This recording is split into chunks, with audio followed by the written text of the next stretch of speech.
Bonjour, bienvenue, nouveau numéro de Ça vaut le coup, l'émission qui donne du sens à votre épargne sur Boursorama. Aujourd'hui, on vous parle de la saison des assemblées générales, les AG 2023 des grands groupes cotés en bourse, saison qui vient de démarrer. Bonjour Louisa. Bonjour David. Bon, il va falloir être attentif, comme tous les ans, puisque les AG commencent. Il y a 3 thèmes a priori qui vont sortir du lot. Je voulais en parler avec vous. Déjà, évidemment, les rémunérations, comme tous les ans. Les rémunérations des dirigeants vont être passées à la loupe. Est-ce qu'il y a de l'inflation déjà de ce côté-là ? Oui, déjà en 2022, on avait vécu une inflation. Cette année, malgré des améliorations au sein de certains groupes, on retrouve aussi une inflation des rémunérations. Et donc, c'est pour ça que ça persiste, un sujet important lors des AG.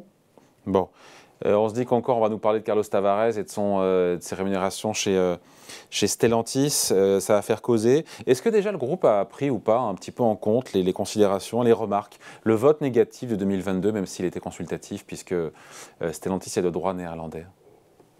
Oui, exactement. Ils ont fait des modifications, des améliorations dans sa politique de rémunération. Donc, ils sont ajustés, par exemple, le salaire fixe.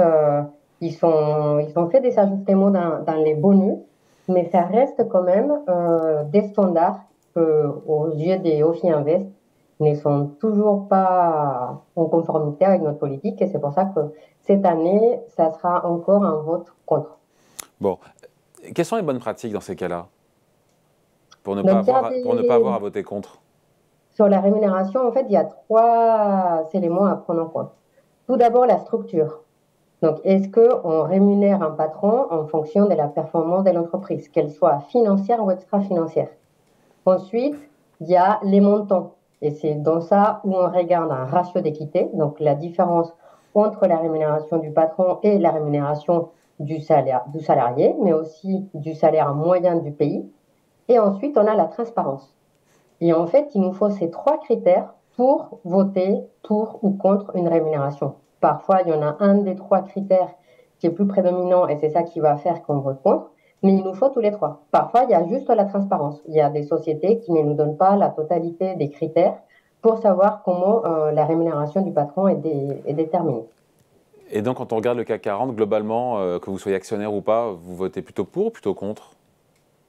Aujourd'hui, à peu près une résolution sur 2 est votée contre, que ce soit le CAC 40, ou plutôt, en fait, ça nous arrive beaucoup aux États-Unis, où les rémunérations vraiment ne rentrent pas du tout dans les 3 critères que j'ai vous ai énoncés.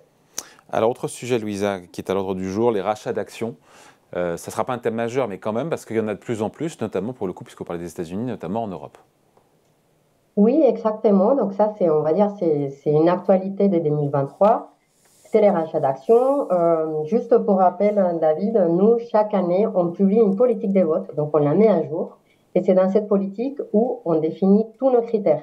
Et donc, par exemple, c'est là où on explique comment on va voter lorsqu'il y aura des rachats d'actions. Donc, par exemple, soit l'autorisation dépasse 10% du capital, soit l'entreprise détient plus de 10% du capital, soit elle ne verse pas des dividendes, mais elle fait des rachats d'actions. Donc, c'est là où on décline tous les différents cas qui vont nous inciter à voter contre.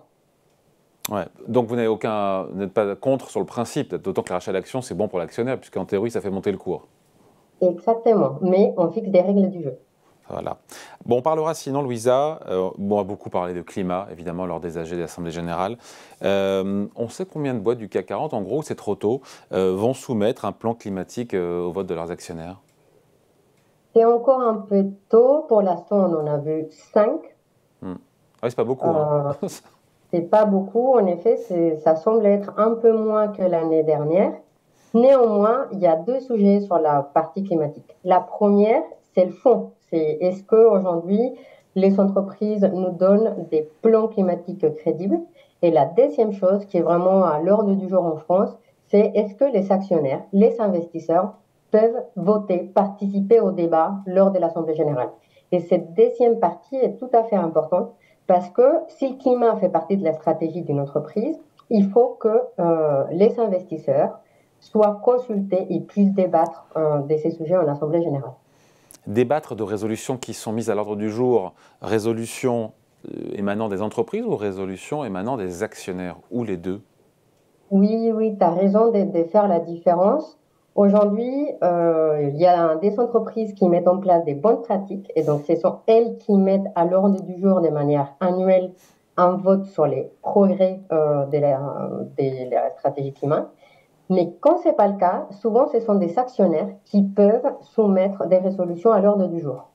Ces résolutions jusqu'à présent ne font pas vraiment un consensus avec l'entreprise, mais ça permet de mettre le sujet à l'ordre du jour. Alors justement, une des AG qui va faire parler comme tous les ans, c'est celle de Total Énergie. Il y a une résolution cette année, c'est la nouveauté, d'actionnaires qui était soutenue par 1,5% des actionnaires qui sont en capital, dont vous, dont Ophi Invest AM. Résolution qui est consultative. Ça sert à quoi si c'est juste consultatif? David, en fait, il y a deux nouveautés dans la résolution des totales. La première, c'est que tu le dis bien, on a réuni près des 1,5% du capital pour déposer la résolution. Pour rappel, en France, il nous faut 0,5% du capital, ce qui est déjà en soi assez difficile de recueillir. Donc, il y a un message fort. Il y a plus de 1,5% du capital, donc une quinzaine d'actionnaires français, néerlandais et belges, qui attirent l'attention du management pour dire sur votre ambition climatique, vous pouvez aller plus loin, notamment sur vos émissions indirectes, ce qu'on appelle les scope 3. Et donc, c'est en ça qui est important, en fait. C'est la deuxième partie qui est importante, la nouveauté pour Total, c'est qu'on attire l'attention, même si cette résolution elle est consultative, c'est-à-dire que si elle est validée lors de l'Assemblée générale, elle n'oblige pas l'entreprise. Mais ce qui est important, c'est qu'on attire l'attention du management et aussi des autres actionnaires pour dire que l'ambition des Total en matière de climat peut aller plus loin. Il y a aussi, on finit là-dessus, Louisa, une résolution d'actionnaires chez Engie, lors de l'assemblée d'Engie, de l'AG, pour que le groupe, en gros, communique et précise plus, c'est ce que vous souhaitez, sa stratégie climat.